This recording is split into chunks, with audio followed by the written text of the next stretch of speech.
Good morning and welcome back to Good Morning Tobago right here on Tobago Updates. Guys, this morning we continue our discussions and we'll have our first interview via telephone. And I have the privilege of chatting with Mr. Allan Ferguson, who is the president of the Scrap Iron Dealers Association. Now, we know that with the previous administration, there had been a number of bans and restrictions placed on the scrap iron dealers.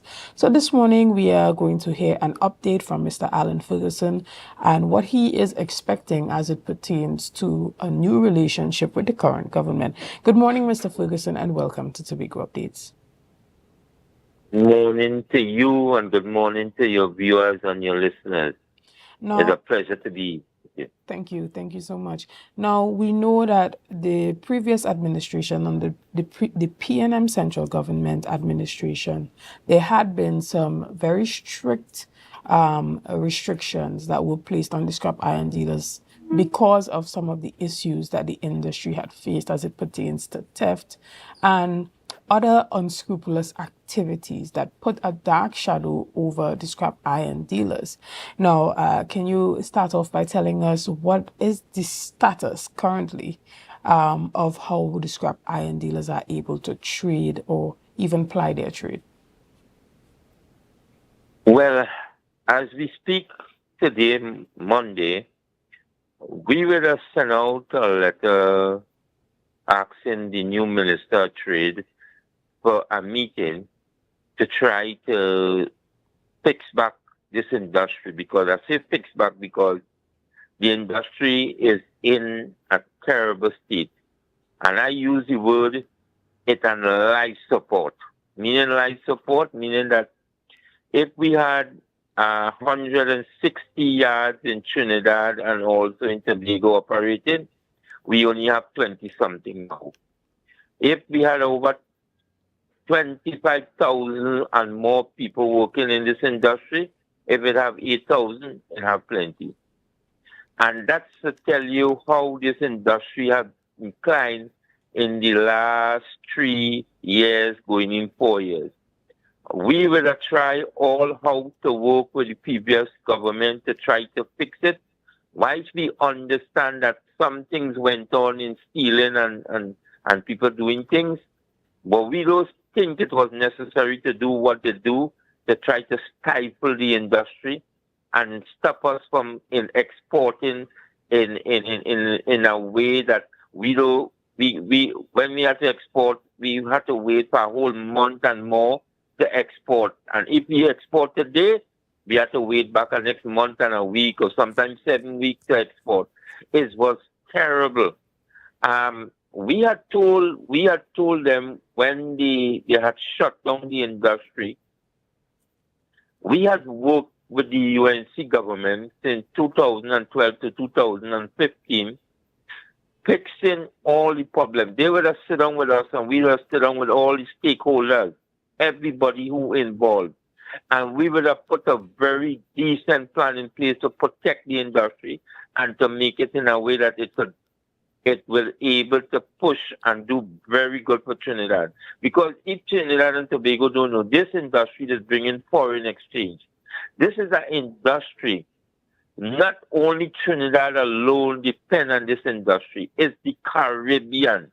Because people from all different Caribbean islands just come to sell us the material that they have in these Caribbean islands. And to tell you how is important this industry is. This industry this is the only industry that the poor people have in Trinidad and Tobago remain, because every other thing take away from us. And I, as the president, I am saying I'm going to fight to make sure that the people who are watching it don't take it over. And I am saying, when we watch the dump, we become dumb. And you see how much innocent people go to that place. So when you have your stove, your fridge, your battery, you throw it in a truck and you dump it in the dump. These fellas go and select them and sort them out and bring them to our yard. And it happened in a Rima dump, Tax and Bay dump, for importing them. And also Tobago. I could tell you because I was there and I see it for my own self. And I am saying is that why is we under all this pressure, the people, the collectors in Tobago also was under pressure and still under pressure because it's so difficult. The price is so low that they had to pay so much money to bring the material to Trinidad. Sometimes they don't get none. It's frustrating them. It's frustrating the whole system. And I am saying, we is asking for a meeting with the Minister of Trade to fix this problem. And it really needs to fix over. And this is where we claim is today. Right. And what are some of the key recommendations that the scrap iron dealers are making as it pertains to improving the industry and a number of the unscrupulous activities that occur surrounding that industry not being properly regulated? Well, number one, when we had to export the material to other countries, we had to furnish them with, if somebody come into our yard and bring in $100 worth of material, and we have thousands and thousands of transactions. Every transaction, the documents, we have to, when we are planning to export the material, we have to do this every single time. We have to carry in boxes of documents into the Ministry of Trade. We saying we want to done away with that. That is just slowing down the process and giving the people in the ministry problem because they have to go through all these documents to be able to give us our license. And you're talking about when and it takes so long to go through all these documents. I am saying before, if we have a problem with we doing transaction with anybody, the inspectors that they have could come in and look at the documents in our yard. Or the police could come because they have the right. They don't need to get a warrant.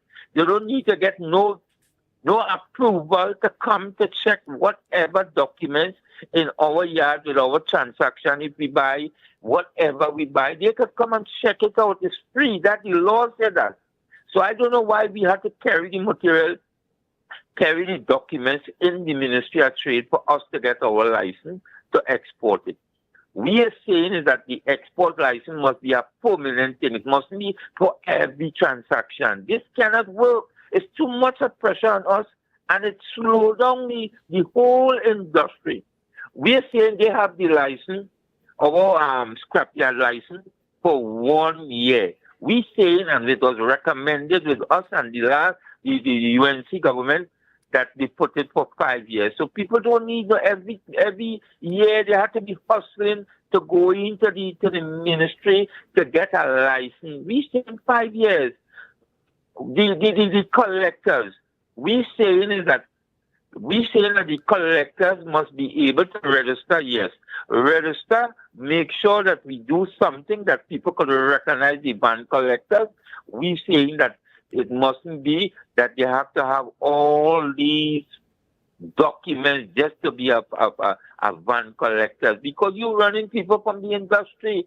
People, the collectors weren't able to get all these documents.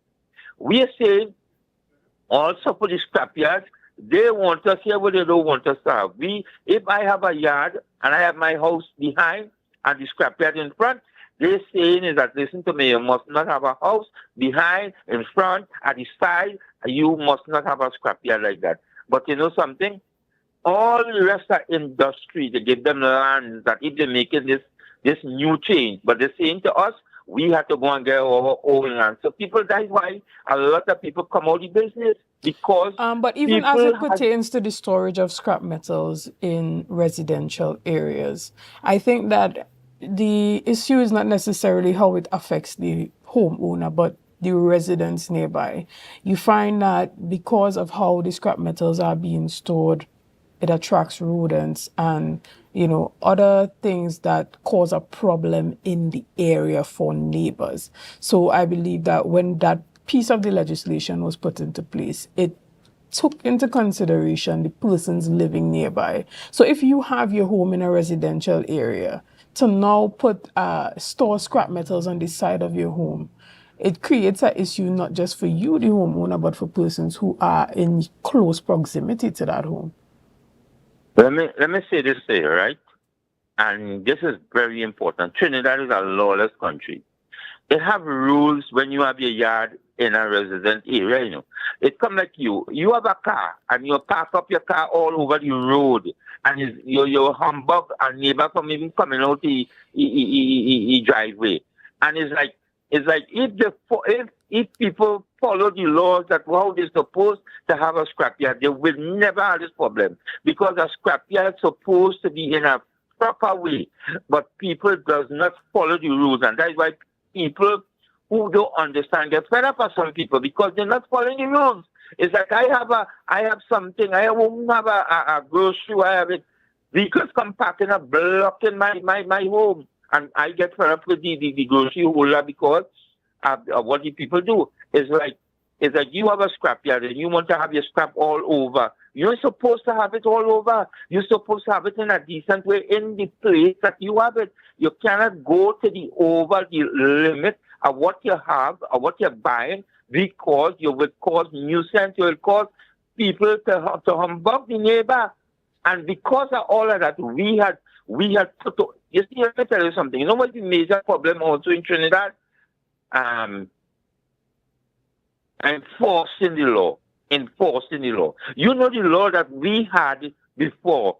We could have worked with that, you know, but it's because nobody was enforcing the law. And it caused people to do what they want. It's not about they don't have the law to govern the industry, you know, it's in enforcement. Look, I can tell you something now that you will shock, but I won't go into that. What I am saying is that we're ready to sit down to work to make sure with this new government to make sure that the industry run proper. I am saying yes. If we want to move people from having a business by their home, I have no problem with that, you know. But put something in place where they can able to continue the business.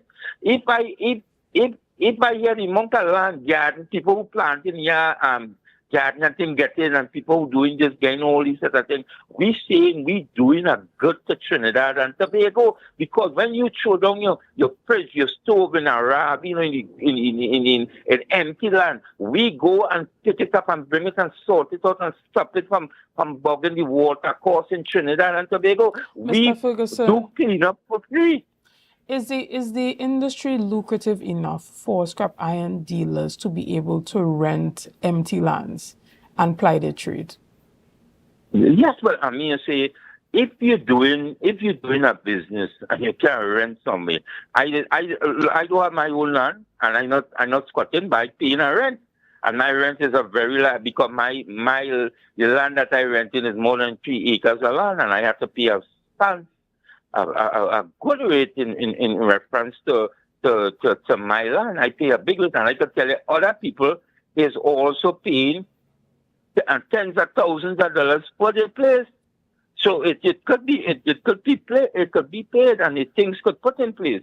So we don't want to tell a person, listen to me, don't go and put a scrapyard by in a resident area, but we want to tell them, listen to me, if you could.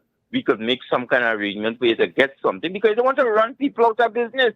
This is a business. Let me tell you something. It's exporting, you know. We're bringing in foreign exchange. You don't want to run people from exporting when you're encouraging people to export. When you're encouraging people not to bring in things and let us export more than we bring in. And this is what we're doing. And when we look at it, when we have this foreign exchange problem, we're supposed to be pushing this industry, and we don't want to stay by only working scrapping. We saying is that we turn in this industry. When I take over the presidency in this industry in 2011, this industry nobody really didn't know about it anymore. We take it and we bring it to our industry where now it's such a modernized technology we working with, which we used to take the hand and full containers. Now we're using machine to pull containers. When we look at it and we go to places like Singapore and other places in the world, and we as our association, we as a strong body worldwide, when we go to like Singapore, they say, listen to me, based on we knowledge in this industry, they had appointed us the leader in this region. I'm not talking about the Caribbean region, the Spanish-speaking country. They had said, Listen to me, because of all the knowledge in industry, we have point all of the leaders in this region. And I am saying is that where people outside of Trinidad could recognize is that the people in Trinidad is doing a fine work in the recycling kind of business. The people in Trinidad sometimes doesn't understand the importance of recycling in the country, because this is something that, let me tell you something. Which country, Trinidad and Tobago, we, for a small country, we produce a lot of rubbish, you know. And I am saying is that the amount of garbage truck and all kind of things have to be involved in doing work and picking up the rubbish. We say here what we say. You give us the chance, you help us with the land, you help us to work hard, we could get rid of paper, we could get rid of plastic, we could get rid of oil, we could get rid of even your food, your food. We could recycle all these things. Right. And Mr. Ferguson, we will be back and we will continue to discuss the sustainable elements of the Scrap Iron and the Scrap Iron Dealers Association and some of the things that can be offered to the government. But we're going to take a quick break right here and we'll be back right after this. So see you soon.